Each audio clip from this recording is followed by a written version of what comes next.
We're going to keep rolling with turning to venues with a research project done by MSA in partnership with Columbia University about sustainability in venues. And here to talk about that is Shaun Hoyte. Thanks. Okay. Good morning, everyone. Not on? Good. Yeah. All right. Good morning. And just thank you to Amy, MSA, and all of you for coming to hold this meaningful conversation today. Very excited to see the entertainment industry take strides towards leading in sustainability. I want to start with a quick question. Does anyone remember when they fell in love with music? Maybe what your first song was that you loved, the favorite nightclubs, or your first concert. I want to take you back to the moments that drew me to sustainability. So my name is Shaun Hoyte, as indicated on the slide there, and I was born in the Bronx to immigrant parents from Barbados. Similar to the Rev, I grew up in a household that was full of church music. But I also witnessed in the Bronx graffiti on subway cars, on the walls, hip-hop music blasting from street corners. And I quickly realized, because the Bronx was burning at the time, that growing up in the city was about survival. As I got older, Limelight, Exit, the Palladium rounded out the top nightclubs that I was very excited to get into. And I'll never forget my first concert. It was the No Way Out tour at Madison Square Garden in 1997.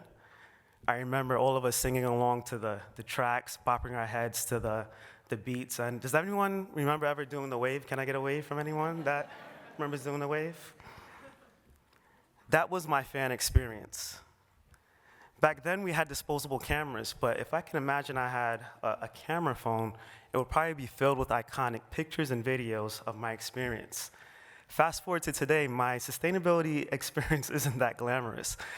My camera is often filled with pictures of garbage cans, recycling bins, and compostable signage. Right? That's kind of the experience that I live now. Recognizing the profound environmental impact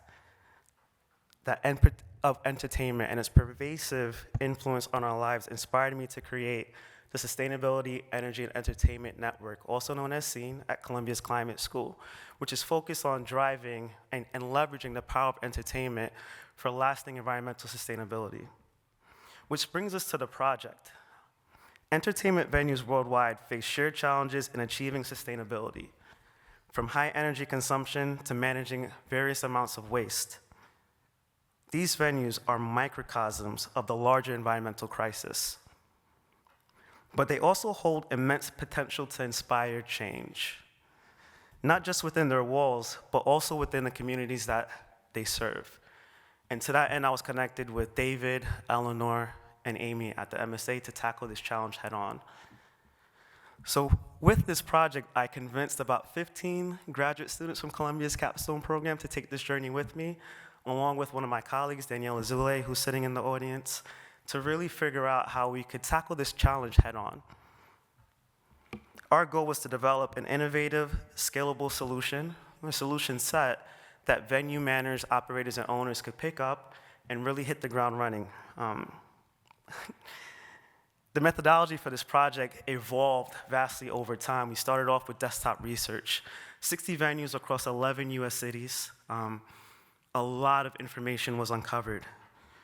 We utilized the SASB materiality assessment framework to think about the categories that we wanted to focus on, which were really no surprise. We had energy, water, waste, transportation, reporting, and community impact.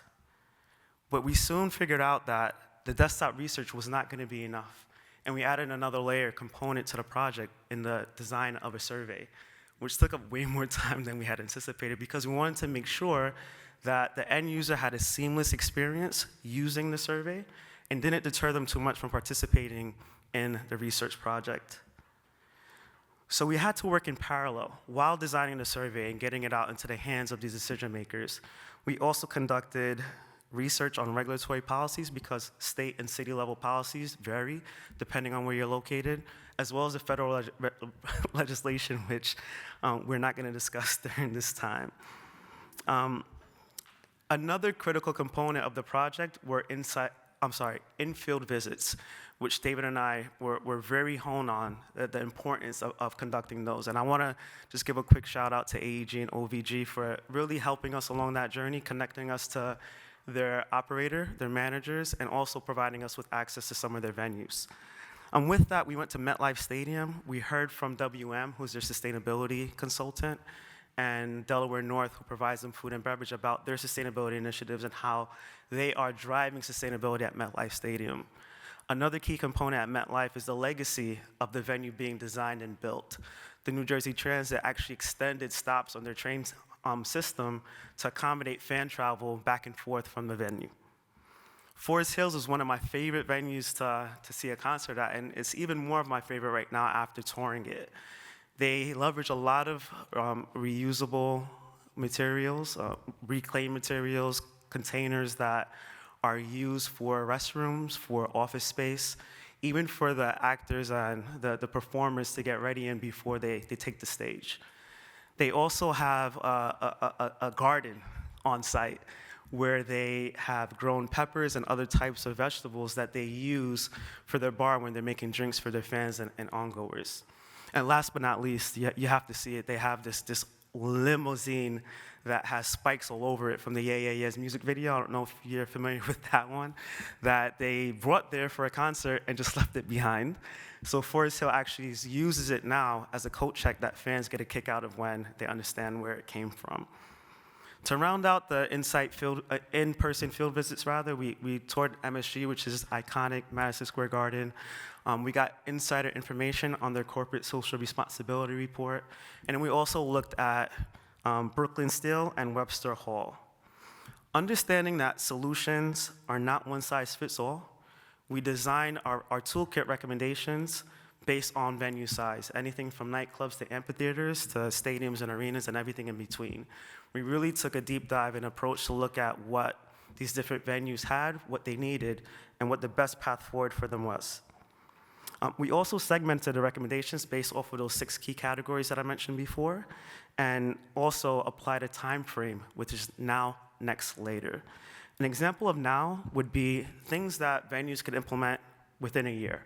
And a very, very cool example is Mercedes-Benz Stadium. In 2022, they conducted a waste audit where they had more than 4 million pounds of waste on site, and diverted more than 91% of that waste from landfills, which provided them with $400,000 in avoided costs just in year 1, as an estimation.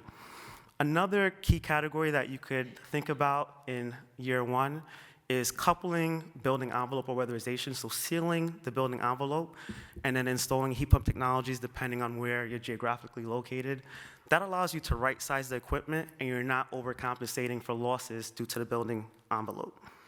Within the next category, that's within 2 to 4 years, this may come as a surprise to some of you, but we put composting in there, and the reason why is because, believe it or not, a lot of venues don't have recycling programs that exist right now. And the best example I could give you is in the other class that I teach, is Sustainability in Sports Theory and Practice at Columbia. I was fortunate enough to travel with 8 of my students on my course associate to the Super Bowl in New Orleans. And I kid you not, it's the first time that the Caesars Dome had a recycling program in all of its existence. So taking that into consideration, we decided to put composting in the 2 to 4 years while everyone catches up to recycling. And then later, you could get as in-depth as you want on the recommendations. We have 39 plus of them.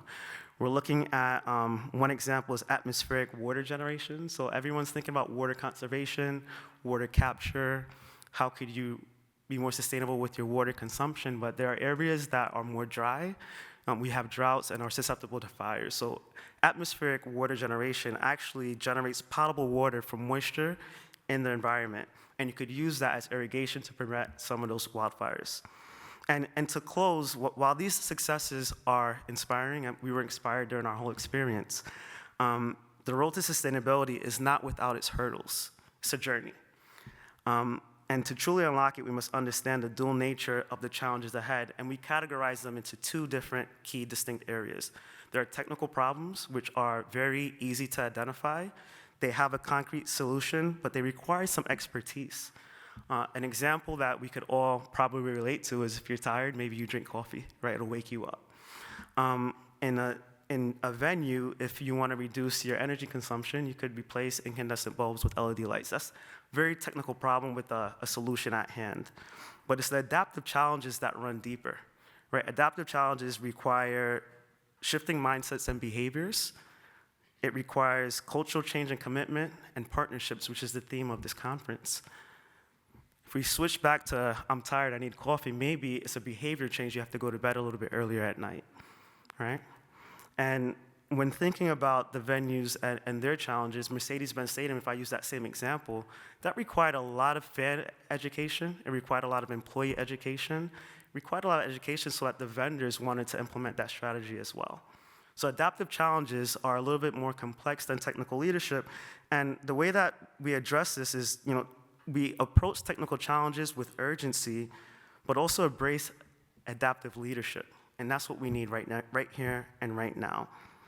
So last Friday, I got into LA a little bit earlier. I like coming here if I can. I attended a session on entertainment and climate pavilion where Amy and Adam had a very engaging conversation. And during the conversation, they mentioned that 250 million fans travel to entertainment venues in the US alone annually. Together, we could reimagine entertainment as a force for environmental good. The report and toolkit is a resource that MSA is providing to you all so that you could learn from it, so that you can contribute to it, and so that you could share it throughout your portfolios and through your networks. Let's make sustainability the headline of the act. Thank you.